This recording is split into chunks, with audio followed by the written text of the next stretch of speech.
दोस्तों, बिहार चुनाव से पहले राजनीति का रणभूमि गर्मा चुकी है।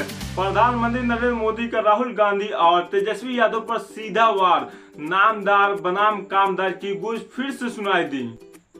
वही झारखंड के मुख्यमंत्री हेमंत सोरेन ने पीएम मोदी को खुली चुनौती दी। उन्होंने कहा कि नया जनादेश लाओ। आज की सबसे बड़ी राजनीतिक भिड़ंत एक ही वीडियो में समझिए विस्तार से। नमस्कार, मैं हूं साहिल अंसारी और आप देख रहे हैं साहिल अंसारी 0001। आज 2 सितंबर 2025 की सबसे बड़ी अहम खबर, राजनीतिक खबरें हम आपके सामने लेकर आए हैं। बिहार, दिल्ली से लेकर झारखंड तक हर मोर्चे पर गर्म होती राजनीति की कहानी। पहली बड़ी खबर पीएम मोदी को लेकर है। पटना में चुनावी रैली के दौरान प्रधानमंत्री नरेंद्र मोदी ने कांग्रेस नेता राहुल गांधी और राजद नेता तेजस्वी यादव पर तीखा हमला बोला। उन्होंने कहा, नामदार सत्ता को अपना अधिकार मानते हैं, लेकिन देश ने एक गरीब माँ के कामदार बेटे को प्रधानमंत्री बनाकर ये साबित कर दिया कि यह मेहनत ही असली पहचान है। दोस्तों, ये लाइन सिर्फ एक बयान नहीं है तो बल्कि 2019 के चुनाव का सबसे बड़ा नारा कामदार बनाम नामदार की वापसी है।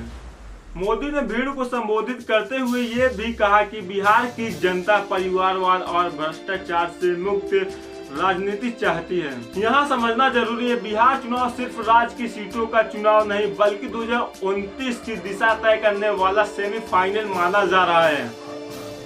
मोदी का ये बयान साफ संकेत है कि बीजेपी एक बार फिर कामदार बनाम नामदार की लड़ाई को केंद्र में रखने वाली है।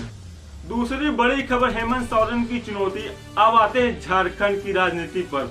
मुख्यमंत्री हेमंत सोरेन ने पटना में अपनी वोटर अधिकार यात्रा समापन पर पीएम मोदी को सीधी चुनौती दी। सोरेन ने कहा, अगर हिम्मत है तो व्यापक वोटर लिस्ट रिवीजन के बाद जनता से नया जनादेश लीजिए।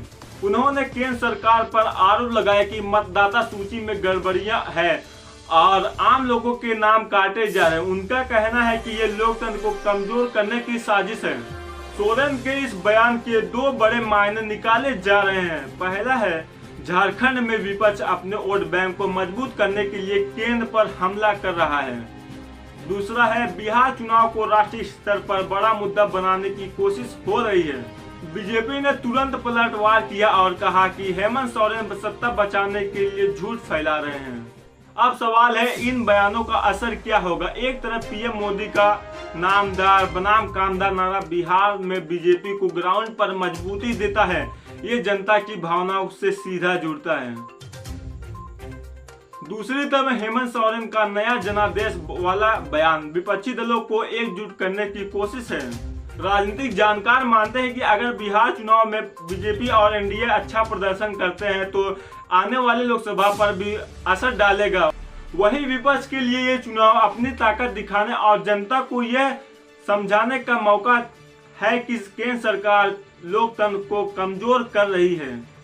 ताजा सर्वे बताते हैं कि युवा और पहली बार वोट डालने वाले मतदाता इस बार निर्णायक भूमिका निभा सकते हैं। यानी ये लड़ाई सिर्फ नेताओं की नहीं बल्कि नए वोटर्स की सोच पर निर्भर करेगी। तो दोस्तों, एक तरफ नरेंद्र मोदी का नामदार बनाम कामदार का पुराना लेकिन प्रभावी हमला, दूसरी तरफ हेमंत सोरेन को सीधी चुनौती, नया जनादेश लाओ। बिहार और झारखंड की यह जंग सिर्फ दो नेताओं के बीच नहीं बल्कि भारतीय राजनीति की अगली दिशा तय करने वाली लड़ाई है। अब देखना होगा कि जनता किसे मानती है, कामदार या नामदार। मैं हूं साहिल अंसारी और आप देख रहे हैं साहिल अंसारी 0001। अगर आपको यह विस्तृत राजनीतिक विश्लेषण पसंद आया तो चैनल को लाइक, शेयर और सब्सक्राइब करना ना भूलें। आपकी राय हमारे लिए बहुत अहम है। कमेंट में बताइए, बिहार चुनाव में आपको किसकी राजनीति ज्यादा मजबूत लगती है। मिलते हैं अगली बड़ी खबर के साथ। धन्यवाद।